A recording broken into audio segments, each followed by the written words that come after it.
Hi, friends. Today we're going to talk about teamwork and death. That's right, teamwork and death. So stick around to see how they're related. Let's get this going.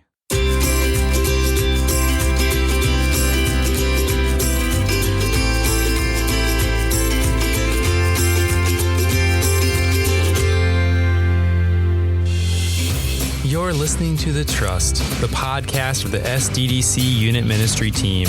I'm your host, Brad Cattleman, and we are glad you have joined us today. I hope this energizes you, edifies you, and may you experience God's blessings. Let's talk about teamwork. First, I want to share a pretty good story of teamwork in action, and then I want to talk about what happens when folks on your team are holding back, and maybe a way to deal with it.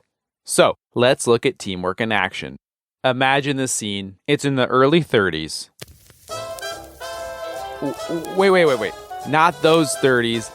Not the 1930s. Let's wind back a couple more millennia. I'm talking the 30s, like 0030. Middle Roman Empire, Jerusalem, the capital of Israel, home of the temple. The early members of the church are gathering together and they're trying to figure some things out. Jesus left them with a mission and a charge, but life is not safe. The Romans have killed their leader, Jesus. The temple leaders, known as the Sanhedrin, are not happy with Peter and John, two of their prominent disciples, and in the midst of this controversy and excitement and fear, we see this excellent example of teamwork. You can read it in Acts chapter 4, verse 32. All the believers were one in heart and mind. No one claimed that any of their possessions was their own, but they shared everything they had. The believers were all one in heart and mind. They shared all they had in common. Now that is serious teamwork. That is like working together.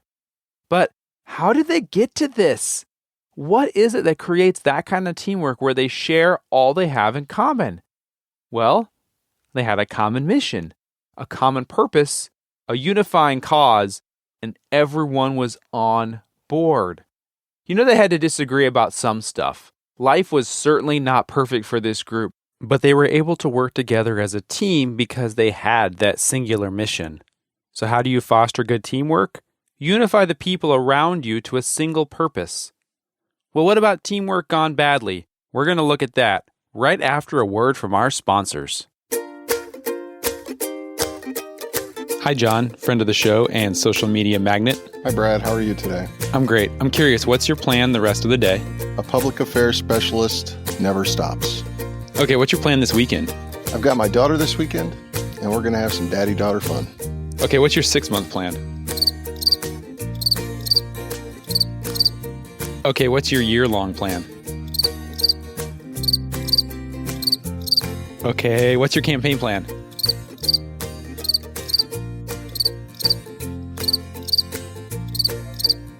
Well, if you're like John and you also have a planning problem, then you need to talk to your G5 section. They can help you with your 1-year, 5-year, 6-month plan.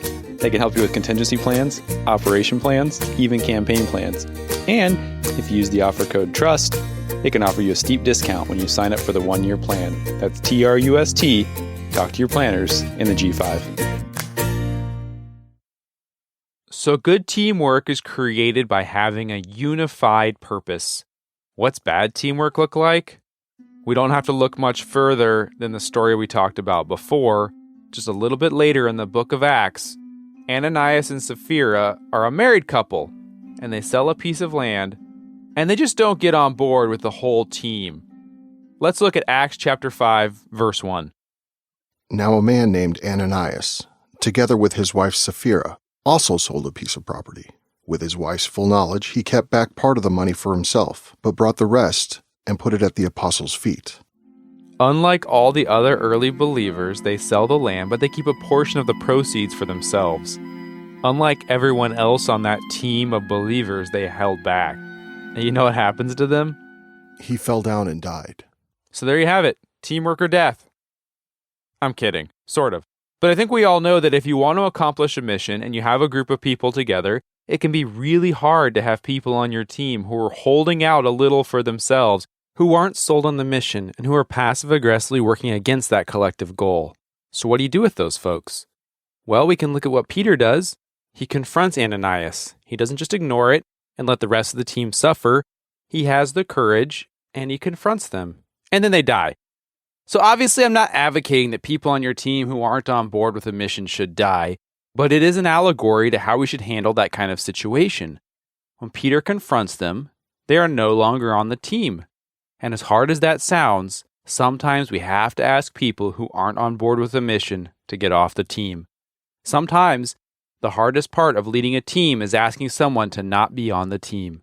To have the ultimate in teamwork, you have to be unified in that common purpose, just like the early believers were unified in their mission.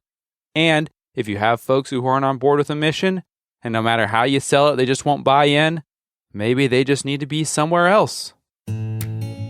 So if you are on a team, may you be the best teammate and give all into that common purpose. And if you're leading a team, may you have the wisdom and the desire and the courage to do what's right for everybody on the team, unifying them around a purpose and helping folks decide if they want to be a part of that team. Because when everybody is working together, boy, that can do amazing things. God bless you all. This episode was recorded and produced by me, Brad Cattleman. Folks to thank this week: Captain John Duenas for telling me not to yell when briefing. Thanks, sir.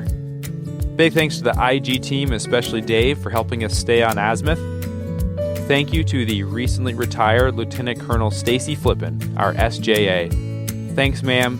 Thank you for your service to the nation and for running an awesome team who keeps us straight legally. And of course, we have to thank the philanthropic John Orrell. His voice is like that feeling you have when the temperature rises dramatically in the spring and you turn on your air conditioner for the first time and you feel that cool breeze flowing from the register. We are trusted professionals, but trust in the Lord with all your heart, soul, and mind. This is The Trust. God bless you all.